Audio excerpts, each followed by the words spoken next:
to the regular meeting of Osoyoos Town Council, Monday, October the 5th, 2015 at 2 p.m. in Council Chambers. So the first thing we're going to do is adopt the minutes of the Committee of the Whole meeting of September the 8th, the regular open minutes of September the 8th, and the special open minutes of September the 18th. And I think those can be adopted by consensus.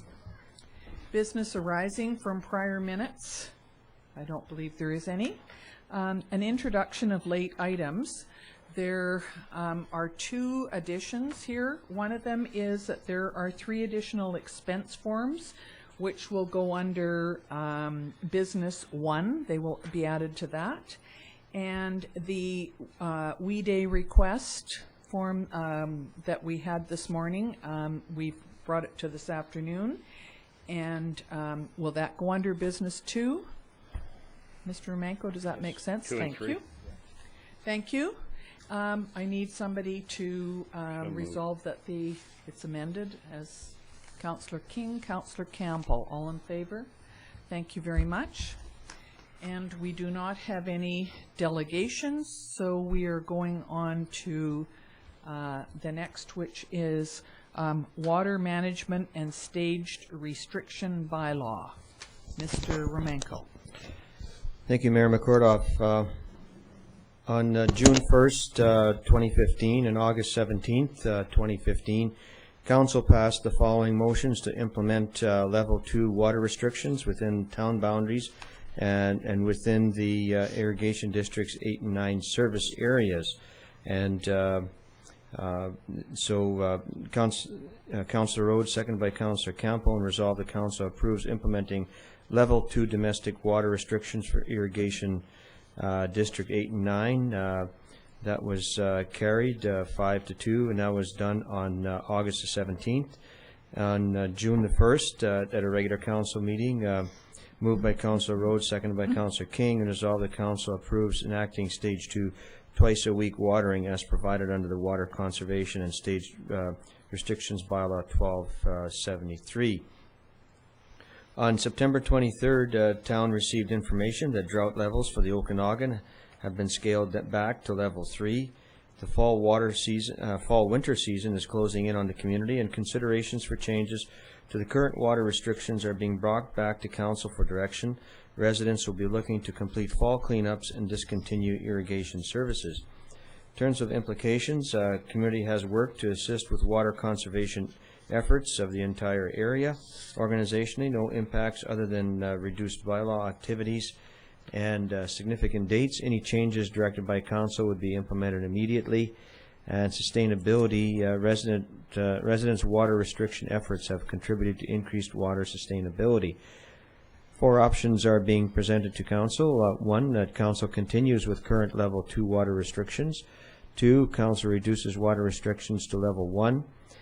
3, Council approves returning to normal water use practices. And 4, Council implements different water restriction levels in town and Irrigation Districts 8 and 9. For recommendation, the administration recommends option number 3, returning to normal water practices. Residents are looking to prepare for winter, and some of the current restrictions prevent residential and commercial cleanup. The area hasn't received any significant amounts of rain. However, weather conditions are significantly cooler, so less amounts of water are needed for outdoor use. Thank you very much. This has been a hot button issue all summer, of course. So is there anybody on Council who would like to speak? I knew that. Councillor Rhodes. Thank you, Mayor McCordoff. So after much thought over the weekend, I'd like to offer a motion based on staff recommendation being number 3. And that would be Councillor Campbell has seconded that motion. So are you going to speak to that? Yeah. In addition to this option that we have here, I'd also like to take this opportunity to maybe mention some news that was brought forward in our Committee of the Whole meeting this morning about that kind of sort of answers one of the primary questions of how do we know that we actually have a water shortage problem in our community?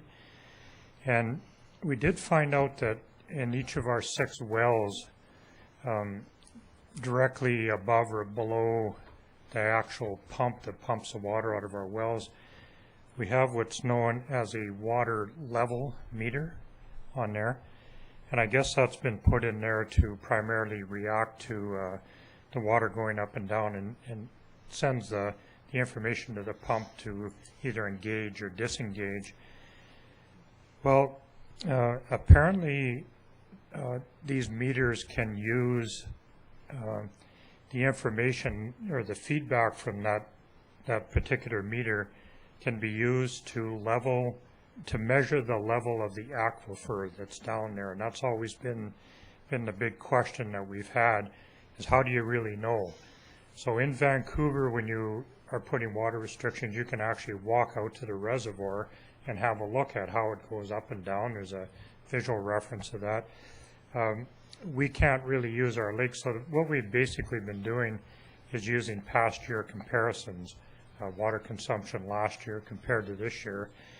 And I always find that to be a little skewed in the information that it gives back, because there's so many different factors that can influence water volumes throughout the year that really may not have anything to do with actual water shortages.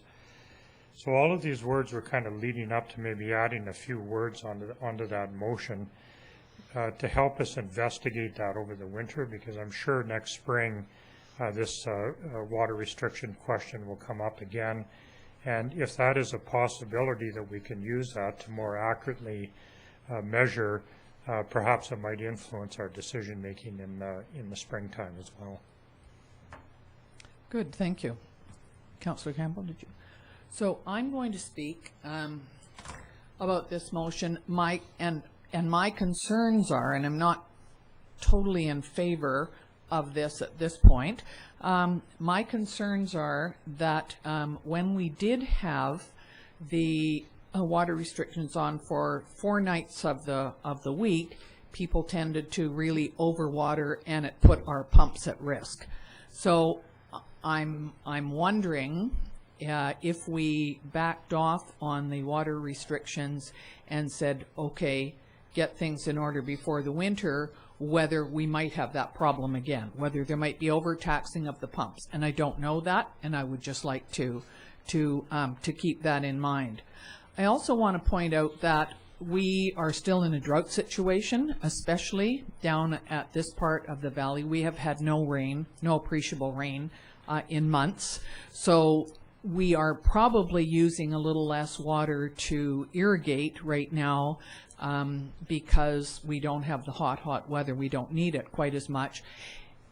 So that concerns me as well. And in the spring, I note, having talked to several other of the local communities up and down the valley, I haven't run into one yet that says, Oliver, I'm sorry, that's a different one, but Summerland and Penticton and Kelowna, they start off the year by having some form of water restriction. Usually it's every second day that they can water, or 3 times a week. And we haven't had that before. And I seriously think, looking at the long-range forecast for drought conditions and the warm winter, that we're probably going to be in this situation again next year. So my thinking is that we may be starting off the irrigation system and season next year with having to look at some form of restriction right away. I don't think we can probably go back to allowing anybody to put their water on at any time. So those are the things that I have, that I've got in running around the back of my mind. That being said, I have some bushes outside that I think in the next 10 days, and I'm assuming it's October the 15th that irrigation goes off. Do you know, Mr. Morer? Is it the 15th? 15th. So that's 10 days from now. So irrigation is then shut off. So You know, I get it. I think probably people have been cutting back, or many people have anyway, on the amount of water that they've used. And I think the fact that they perhaps would have the next 10 days to give their plants and shrubs a good soaking to help with the winter. And if that means taking off the water restrictions and allowing those 10 days to do that, I can see that as well. But there's a lot of issues to consider here, and that's why I wanted to say those things. Anybody else want to speak on this? So the motion is then, Ms. Van Vienen? The motion is moved by Councillor Rhodes and seconded by Councillor Campbell, and resolved that Council approves returning to normal water use practices. Okay. Are we ready for the Councillor Rhodes? Go ahead. So I had a specific request to maybe try to work in some kind of analysis of our ability to measure those aquifer levels, or do you want that on a separate motion? I think that would be best by separate motion. Yeah. Okay. So let's deal with this motion first then. All in favor of the motion? Against? Thank you. That carried. Did the water councillors? Oh, I'm sorry. Would you like to vote on this? Well, they have to vote on it. They have to vote on it, of course. Let's try that again then. All in favor of the motion? Against? Maybe they'd like to speak on it. No. No. If we don't vote, it's a yes vote. Yeah. Okay. There we go. All right. So that's no. You have to vote. Well. Yeah, it'll be registered as a 3-to-1 vote then right now, No. won't it? Pardon me? I'm lazy, put my hand up. It's now a 5-to-1 vote. All right, so that carried. Yeah. Now, Councillor Rhodes, would you like to make another motion then, based on your other idea? So I'll have to ask some advice on wordsmithing this motion, but the primary reason for putting it forward is to research the feasibility of using our level meters on our pumps to evaluate the levels of our underground aquifers where we draw our water from.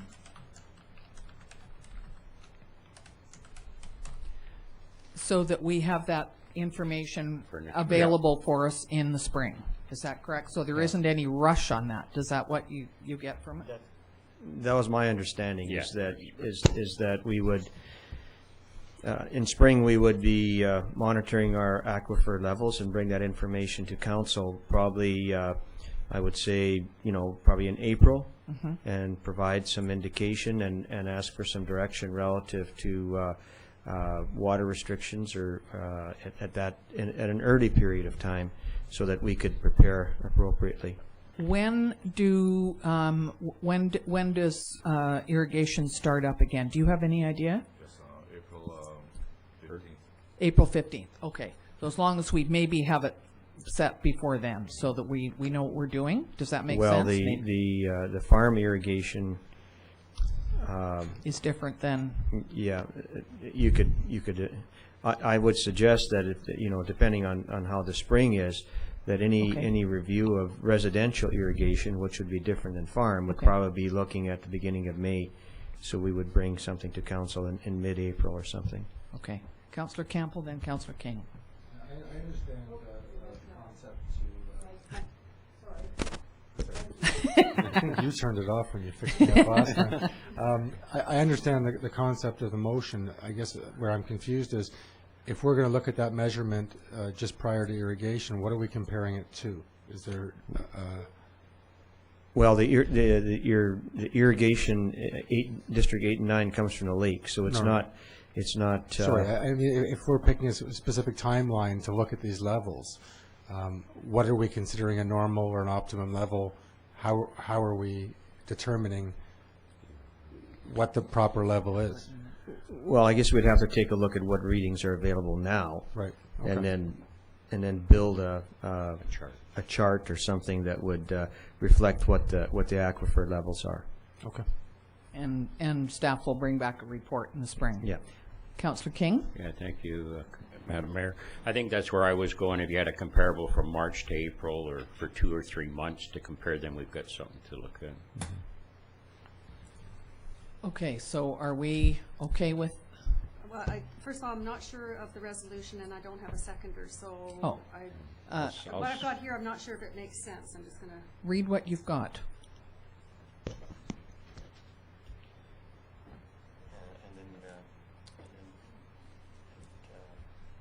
And furthermore, bringing back aquifer levels to council to assist in. And in the meantime, I'd like to encourage everyone to attend the Osoyoos Lake Water Science Forum, which is coming up this week, where some of those questions could possibly be discussed. And I think it's a really good forum for us to get involved with, and I'll say more about it later. Thank you. Could you like to read that to us, please? Sure, and it was close. So I don't have a seconder yet, but it was moved by Councillor Rhodes. That staff research the feasibility of using the level meters on the pumps to measure the levels of water in our aquifers, and furthermore bring back aquifer levels back to council to assist in determining future water restrictions. Thank you very much. And it was Councillor King that seconded that. Councillor Rhodes? Thank you again. So clearly this demonstrates the reason why you don't craft resolutions on the floor of meetings, and I offer my apologies for that. I just felt that it was timely to work it in at this time. My intention for putting this motion forward is to provide us with a more accurate tool for evaluating drought conditions in our community than the one that we use now, which is a comparative to past years. So. We'll let Ms. Van Vienen figure that out later. Okay, anything else? All in favor of the motion? Do we vote on this one too? Yes. Oh, okay. Okay, that was carried unanimously, because it's water issues, that's why. That's a lot of exercise you got. Okay, thank you.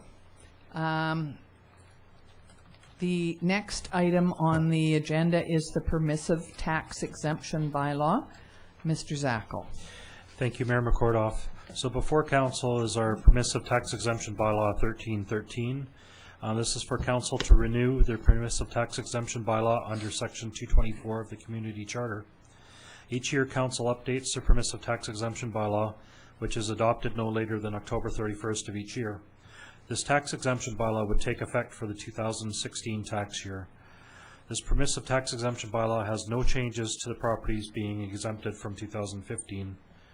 Under implications for community, continuation of providing permissive tax exemption by updating and renewing the permissive tax exemption bylaw. Organizational, no changes. Budget, no changes. Significant dates. Bylaw needs to be adopted no later than October 31st, 2015, as per section 224 of the community charter. Sustainability allows nonprofit organizations and places of public worship to continue to provide services to the town of Osoyoos community. The options before council: option 1, to give first three readings to permissive tax exemption bylaw 1313-2015. Option 2, to further amend permissive tax exemption bylaw 1313-2015 and give first three readings. Or option 3, to delay giving first three readings to permissive tax exemption bylaw 1313-2015. And the recommendation from staff is option number 1. Thank you very much, Mr. Zackel. And I was reading through the list, and I'm not sure whether I asked you about this last year, but the Osoyoos Lake Lions Club is no longer in operation, and there's a line in there about that. Is that the building is being used as something else? So should that be changed to, because it's now being used by the Rotary. Does the Rotary use it, or is it the splash park that uses it, or is it one or the other? Okay, the most important thing, if it's being leased out to business, then we would want to make sure that it's not on our permissive tax exemption bylaw. Being vacant, it still doesn't hurt us having it on there. Okay. it allows us, if the property is leased to a nonprofit at some point in time, that we'd still have it covered off on a permissive tax exemption So bylaw. then you would change this and change the, if it was leased out to somebody? If it was Okay. leased out to somebody, yes. All right, I was just checking. Yes, Councillor Rhodes. Thank you, Mayor McCordoff. Well, when you delve into this kind of thing, and I ask this question every year, so I want to ask it again this year, questioning some of the entries on here is kind of like kicking your mother in the shins. You know, there's, you know, a high degree of sensitivity about, you know, why every community has one of these. So I'd like to ask once again, and I'm always hoping for change every year, are you aware of any community in British Columbia that has actually done like a forensic audit of all of their permissive tax lists? Because I know they vary from community to community, and came up with a result that perhaps some should not be on there? No. And Would the Attorney General would this be part of his mandate, or? Well, something that gives council the discretion, and it's basically what a permissive tax exemption bylaw puts in place. Council's got the discretion of what levels of permissive tax exemption they want to give. Historically, for the town of Osoyoos, it's always been the nonprofit groups that are providing community benefit to the town of Osoyoos and places of public worship. Those are very consistent within all municipalities. I believe one of our municipalities to the north, not including Oliver, tried to remove a couple of the permissive exemptions, and were greeted with quite a loud roar, I would say. What we look at ours is there's nothing out of the ordinary on our permissive exemptions at this time. Basically, taking it from all of the assessed values, it's approximately $239,000 is the taxes that council's exempting. But if you really put it into perspective, you look at our senior center and museum building, which are two older buildings, but they're located on prime property, being beachfront, and that represents 80,000 of the 239,000 that council's actually giving a tax exemption for. So I don't believe there's anything, you know, out of the ordinary that our community is doing, or our council is doing for our community right now. Would this be under the jurisdiction of the Attorney General? Would he ever provide direction for us? Because I have a belief that a lot of them are not changed because council's never addressed the, you know, the reasons why they're on there. No, again, this is a council initiative under the community charter, section 224 of the community charter. It lays out our opportunities of what council can give as a permissive exemption. Something that we can look at, and we've got it built into, I believe, our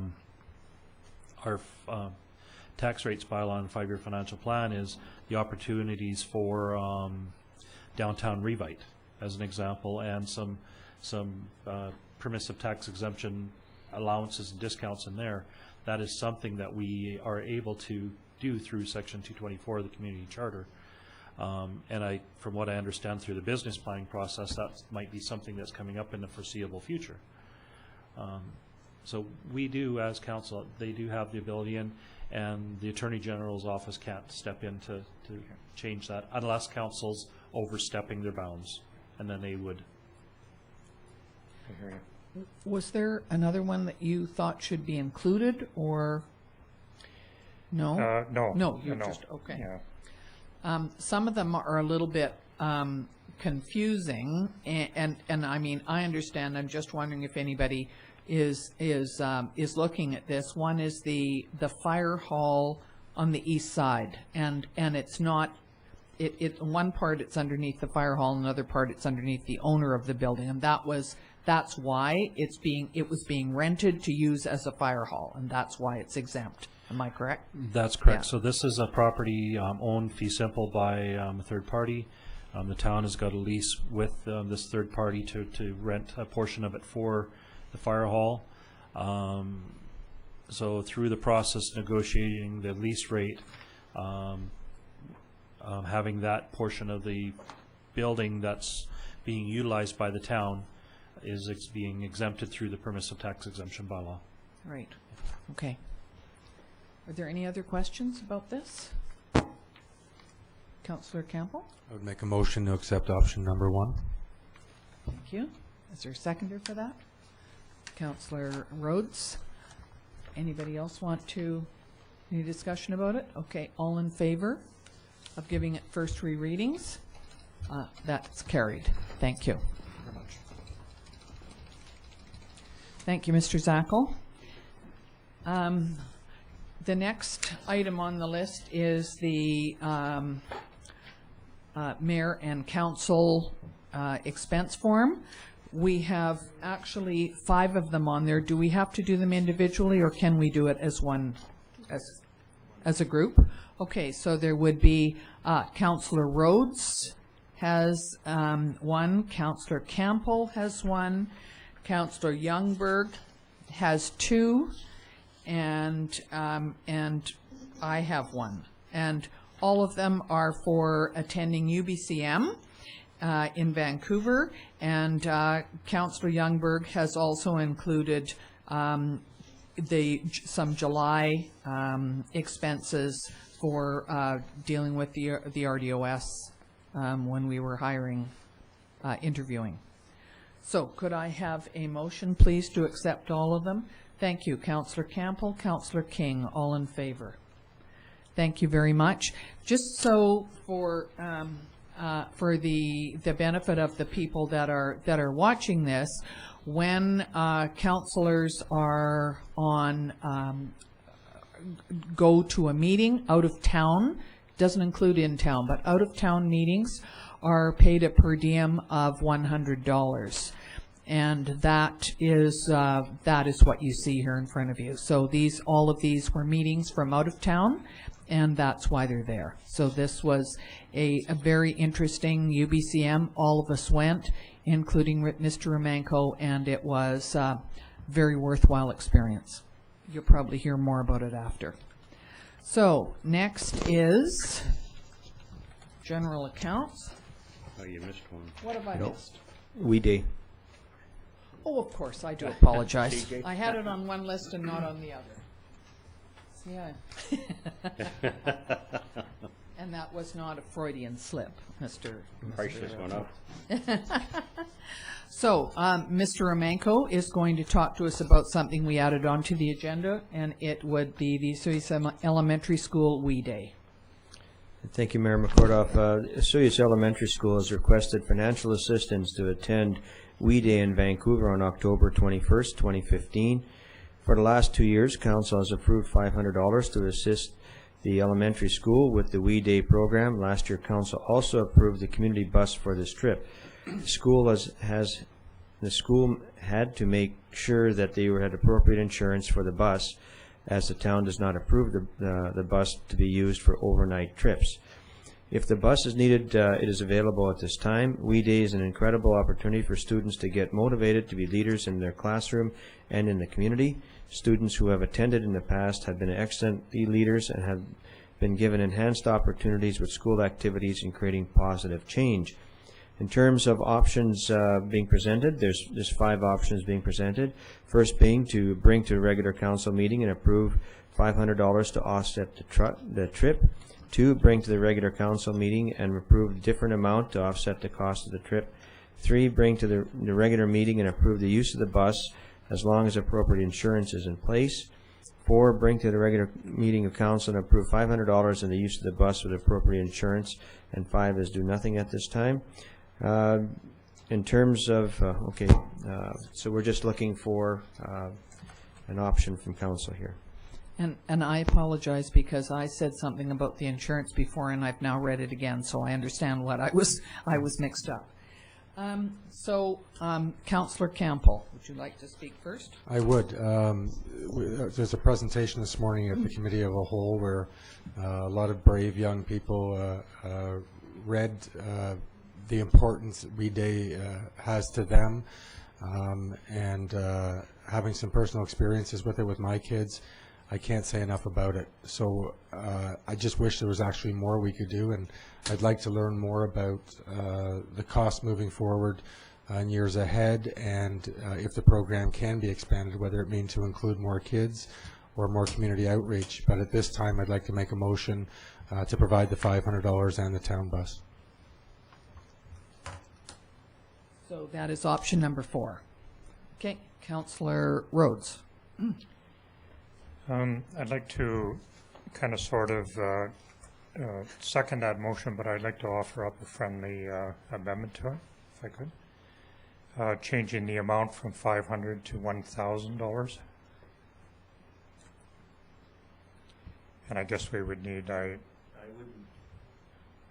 Yes, I wouldn't view that as a friendly amendment because you're dealing with a very specific identified amount of funds.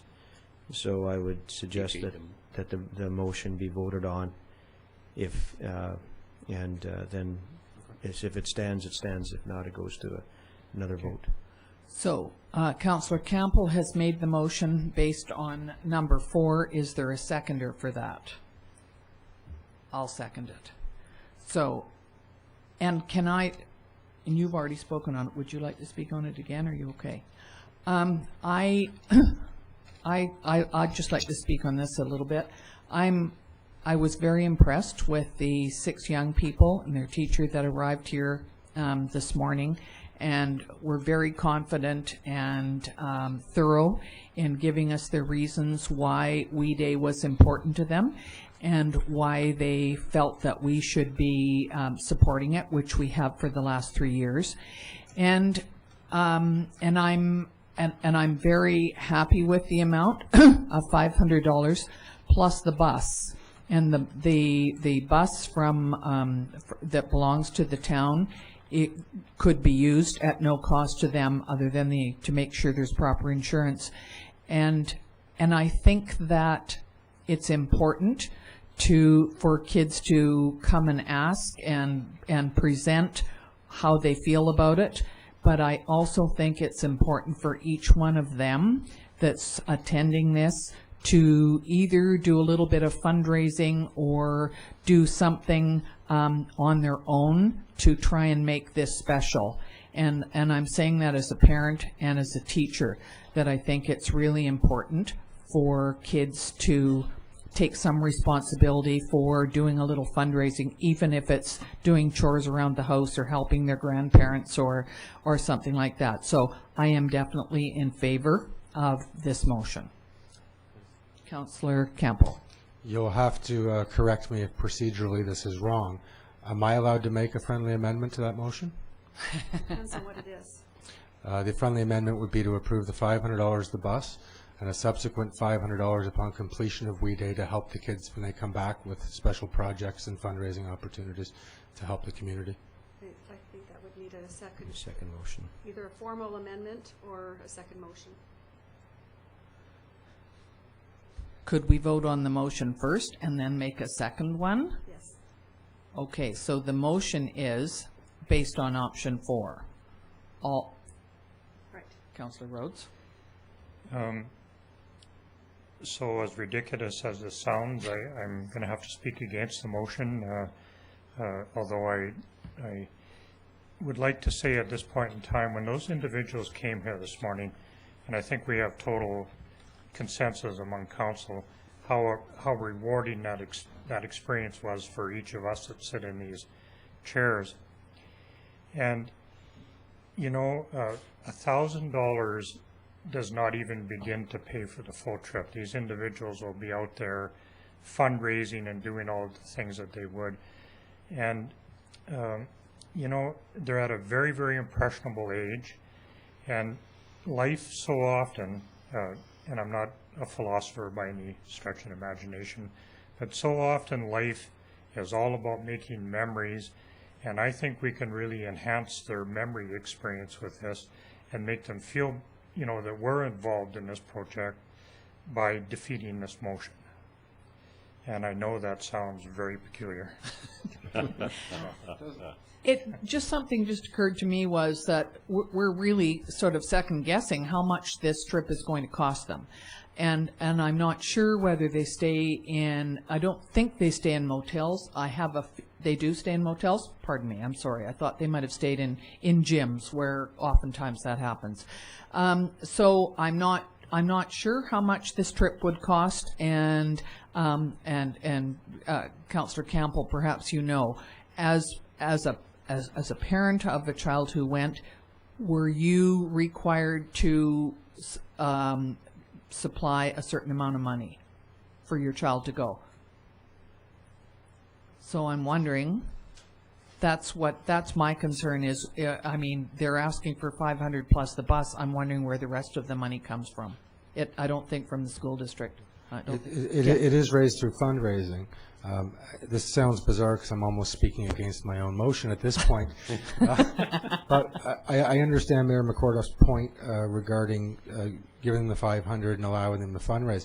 I just look at things that go on in this community, whether it's fires, evacuations, and I wonder if this is the best use of fundraising for a cause like this. I think when we're talking about investing in future leaders of our communities, and knowing that the impact and life experience that this particular event gives them, you know, I would be in agreement to go with a larger amount, and I don't think I can withdraw my motion at this point.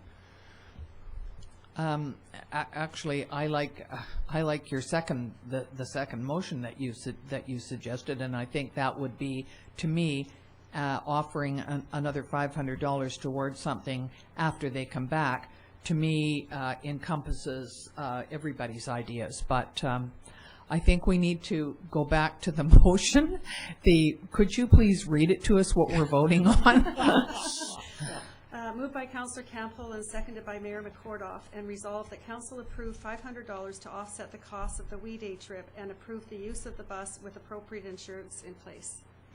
Thank you. Well, let's take a vote on this one. All in favor of the motion? I love it. So all against. So that motion fails. All right. Who's going to start with the next motion? Councillor Rhodes. So I'd like to make a motion based on the wording that's in option number 4 with the exception of 1,000 rather than 500. I'll second. So that was seconded by Councillor Campbell. Is there anybody else who would like to speak to this?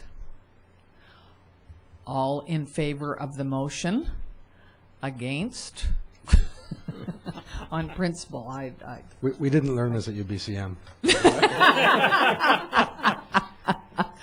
I'm certainly in agreement that we help people as much as we can, especially these young people who have who've done a lot of work towards this. So we will now forward that information to them. Thank you. So now we're on to general net payroll and Sun Bowl Arena accounts. And we have the background is to report on expenditures from accounts payable for council approval and payroll information for council to receive. So we have a general cash requirements of $519,484.57 and Sun Bowl cash requirements of $22,401.27, and those will be adopted by consensus. And we have net payroll accounts of $174,222.46, and that will be received for information. Next is committee reports. And I don't think we have any. Do we have any committee reports? Okay. The CAO report, Mr. Romanko. Thank you, Mayor McCordoff. Just a few of the things the administration's been involved in the since last council meeting, starting with community services, where community services is currently working on a playground design for a handicapped accessible playground expansion to the services at Legion Beach. At Lions Beach, and this is that's related to the $40,000 grant that we received from, and I just escapes me where the money came from. I think it's from Canada Post. And in corporate services, they've completed an insurance request for proposal for general property insurance. Also working and just about completed the new animal control bylaw. Finance is happy to report that no tax sales were needed, and also working on renewing the fire service agreement with the Soyuz Indian Band. Planning and development, on October 14th, our consultant Stantec will be facilitating a day-long charrette as part of their work on preparing the Soyuz Parks and Trails Master Plan. Participants will include Mayor and Council, the CAO, affected departmental directors, and selected stakeholders.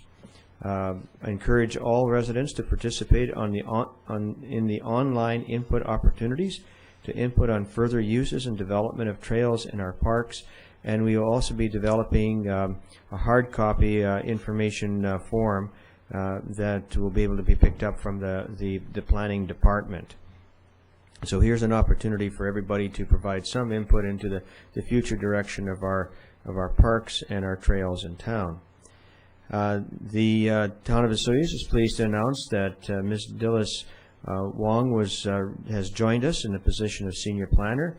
Her duties will include assisting with customer service, special interdepartmental and integrated sustainability projects, also working on community development initiatives and development bylaws and application processing.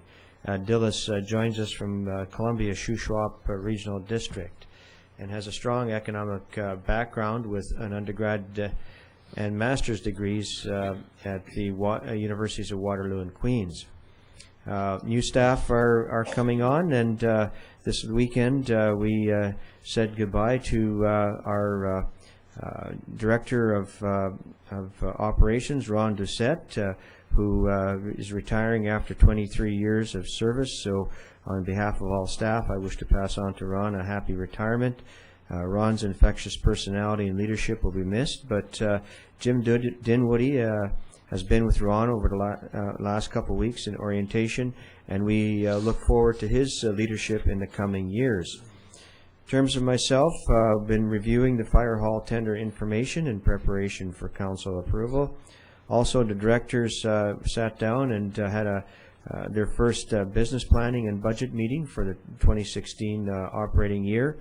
Also attended UBCM, and also met with a couple meetings related to providing sewer services outside our town boundaries. So that's my report for today. Thank you. Thank you, Mr. Romanko. Could I have a motion, please, to receive that report? Thank you. Councillor Campbell, Councillor Rhodes, all in favor? Good. And now we'll go on to councillors' reports, and Councillor Rhodes, you're first. Thank you, Mayor McCordoff. Just a couple of items. On September 16th, I was able to attend the first Museum Society board meeting in my role as a council liaison with that board. It was a good meeting, well attended. All of the board members were there with one exception, and a review of the financial status of the museum shows some good financial results. They seem to be pretty solid in the money category, and there was some ongoing business that was discussed. But one of the things that I wanted to mention that came out of that meeting is that thing about volunteering in our community, and you know, we have so many people that just step up to the plate and volunteer for so many projects in our community. There just isn't enough accolades that you can say about it. However, sometimes organizations do require more volunteering so that they can spread their message in the community and do various projects. And the museum is certainly in that category right now. If you have any interest in that kind of thing, you can get in touch with me or Matt Hassan, who is the board chair at the museum. And I have an absolute promise from Matt that if you do volunteer at the museum, you do not have to attend board meetings. And having said that, they are also looking for board members. So if you have a volunteer frame of mind and you'd like to sit on a board meeting, I'd certainly be happy to talk to you about that as well. I was able to attend the UBCM conference on this couple of weeks ago, and I wanted to report out on one of the main reasons why I was there, and that was the town pitching UBCM and the various ministers that were there regarding internet voting. And I think we were very controversial in our pitch. There was some very stressful debate about it after the initial pitch. There was certainly an awful lot of confusion about how and when and how many people voted on what side. But when it all came out in the wash, after all of that vigorous debate, it was endorsed by UBCM. Subsequent to that, we were able to visit with Minister Fassbender in his office and all of his staff and everything. And I have to report out that the pitch did not go that well with him. It seemed that there was quite a bit of negative feedback from both him and his staff and that type of thing. And so much of the success of carrying this forward is dependent on his ministry to move these things forward. So I'm hoping that they will see the light of day and the keen desire in our province to move in that direction. If you would like information on how to contact him to maybe express your views, I certainly have that, and you can get in touch with me. It was a great conference. It was the 5th one that I've been to. I think it was the one that I learned the most from. Most of the other ones were just kind of cherry-picking information that was important. There was a lot of meat and potato stuff available this time, and I certainly learned an awful lot, and it was a real positive experience for me. So that would be my report for today. Thank you, Councillor Rhodes. Councillor Campbell. Thank you, Mayor McCordoff. Just a few things. People just heard a debate about providing funds for We Day, and I'm sure a lot of people out there, it's the first they've ever heard of it. So I encourage people that are listening to Google, go onto the website for We Day and learn a little bit about it. I think you'll be quite impressed. I too attended the UBCM conference. This was my first conference, and definitely kudos to Councillor Rhodes for bringing up that motion and having it endorsed. We also, since the last council meeting, had a long overdue joint council meeting with the Cio Indian Band, which I thought went very well, and we were able, I guess, to meet each other as councils and discuss some common challenges and goals that we have. I also wanted to report that as per the last council meeting, we now have an airport steering committee that'll be meeting later on this week, and that committee is comprised of representation from the regional district, Destination of Soyuz, the town, the Airport Society, and the Soyuz Indian Band. Thank you. Thank you very much, Councillor Campbell. Councillor King. Thank you, Mayor McCordoff.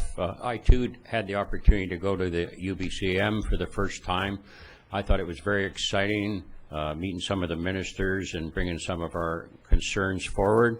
I think also what was important, though, was actually to meet some of the other mayors and councillors and understand some of the things they're dealing with in their communities that are the same size of ours. Was very interesting to understand.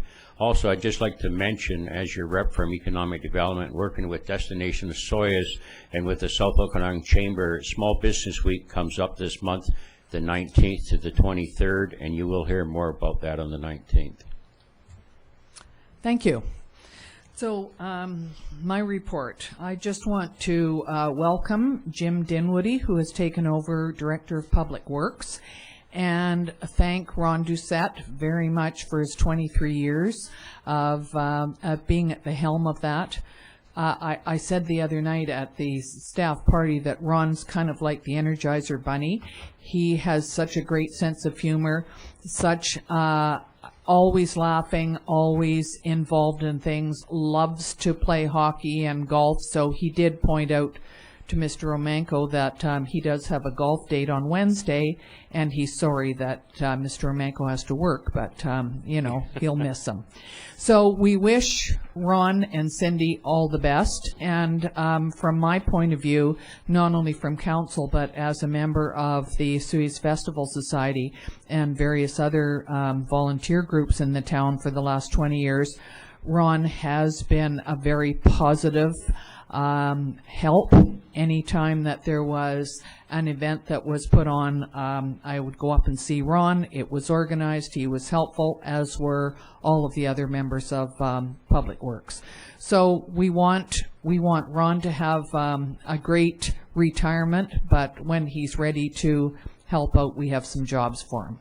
And we wish Jim and Deanna, his wife, who've moved here, all the best, and we will enjoy working with them. Last week I was at the Sonora Center when Michael and Vera Ryan presented an evening about adopting a Syrian refugee family, and there were a couple of people from Oliver who had been involved in this before and are in the process of adopting a family. And Vera and Michael had helped with some other refugees that have come over in the last 20 or 30 years when they lived in Toronto. So they do have a bit of a background. I just want to thank them very much for spearheading this. And at the meeting, there were several people that volunteered to be on a committee, and so I think you will be hearing more about this.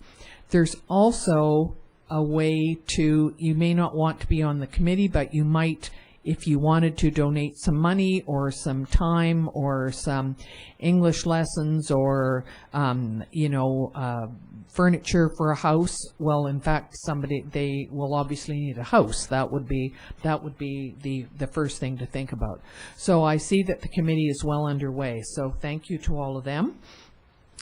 I was also on Saturday morning, I was at the Summerland library. This was a brand new library. The Okanagan Regional Library has offices and libraries from Osoyoos all the way up to over to Golden. So I think there's 26 or 27 of them. And this is the newest one in Summerland. There were numerous people there. The place was full. So it's a beautiful building, and it is owned by the Okanagan Regional Library. There are 4 of them, I believe, in the system that are owned. Most libraries have a place in a town where they rent but the Summerland Town Council gave them a very good deal on some property, and it all worked out. So it's been, I think, 10 years in the making, but it's a lovely library. And on one of the cakes that they had, it said, if you have a garden and a library, you're set for life. So I'm just passing that on to Councillor Rhodes.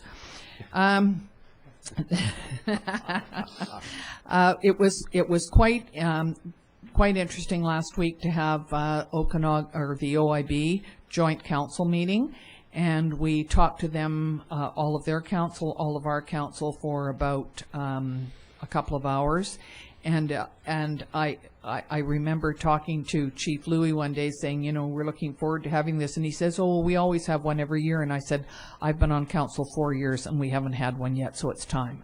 So we enjoyed that, and we're looking forward to hosting them perhaps next year. When we were at UBCM, which was a great conference to go to, 3 of the other places, we had ministerial meetings with 3 others that haven't been mentioned so far. One was with Shirley Bond about resort municipality funding, and I believe that she was very impressed with the pictures that were put together by staff, showing the past outlook of Gyro Beach and the park, community park, and what it looks like now. And we had quite a good conversation with her about why RMI funding should be continued past 2017. So we hope that that worked. Victim services was another thing that we were looking at. We do have a victim services counselor here in town, and she's kind of overworked. So we wanted to make sure that they knew that we were hoping to get a little bit more funding, especially when we have an increase of population in the summer. And the other one was we met with Premier Clark and Minister Polak to tell them why Osoyoos Town Council was in favor of the national park, and why we thought it was a positive move to open up talks about this.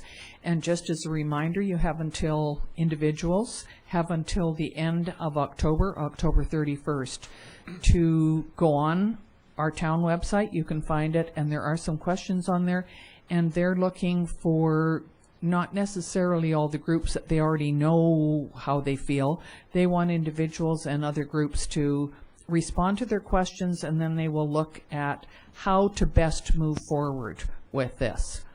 So it was a good conference, and learned a lot, and it was a kind of 8 in the morning till 8 at night most days, so we were working hard. The last thing is that I want to say is on October the 19th is voting day, and so the next time we have a council meeting, it will be on October the 19th. We encourage everyone to get out and vote if you're of voting age, and we particularly encourage young people to make the effort to find out a little bit about what the candidates are running for. I thought it was a very good article in the Times, I believe it was a week ago, about looking at local candidates, because sometimes it's confusing. Do you vote for the party? Do you vote for the local candidate who will do the best job for you? And you have to make that decision. But we're hoping that especially younger people who haven't been as involved as some of the 50-plus people, and we're hoping that they will look at things, read what they can, watch the debates. Don't believe everything you see on TV, because sometimes it can be rather misleading. But make an informed decision and vote. It's one of the very fortunate things that we have in this country, is the ability to go out and vote. So I think that's all that we have to say for today. So we wish everybody a good afternoon, and thank you very much. We need a motion to adjourn. King Campbell, all in favor. Thank you very much. King Campbell thing. Do you? King Campbell, you like that?